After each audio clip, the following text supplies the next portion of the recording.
Deputy CM Pawan Kalyan పై గతంలో నమోదైన criminal కేసును గుంటూరు ప్రత్యేక కోర్టు కొట్టేసింది.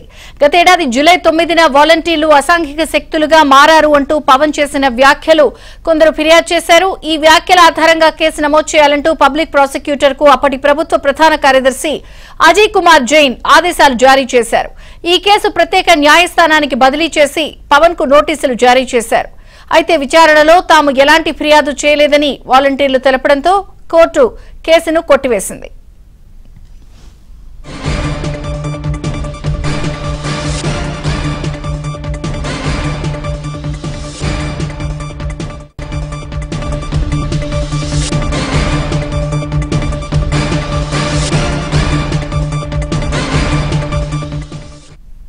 గుంటూరు ప్రత్యేక కోర్టు గతంలో AP deputy CM Pawan Kalyan పై నమోదైన కేసును కొట్టివేసింది. పూర్తి వివరాలు మా ప్రతినిధి సాంబశివరావు అడిగి తెలుసుకుందాం. సాంబశివరావు.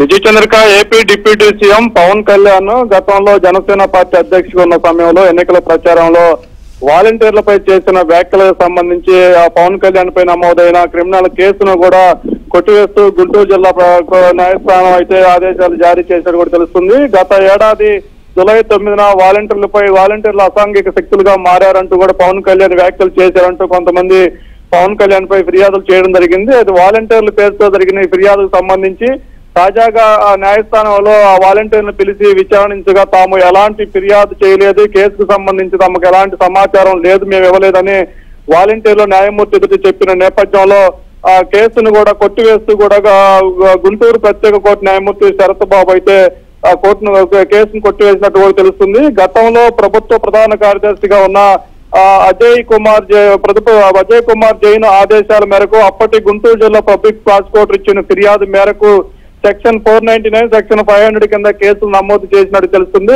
ఆ కేసుకు సంబంధించి ఆ ప్రత్యేక న్యాయస్థానానికి పవన్ కళ్యాణ్ కేసు బదిలీ చేసి విచారణ చేయగా సంబంధిత వాలంటీర్లు ఎవరు కూడా తాము ఎలాంటి ఫిర్యాదు ఇవ్వలేదని న్యాయమూర్తి చెప్పిన నేపథ్యంలో ఆ కేసును కూడా కొట్టివేసినట్లు కూడా మనకి సమాచారం ఉంటుంది. చంద్రిక. Thank you Sambasivarao.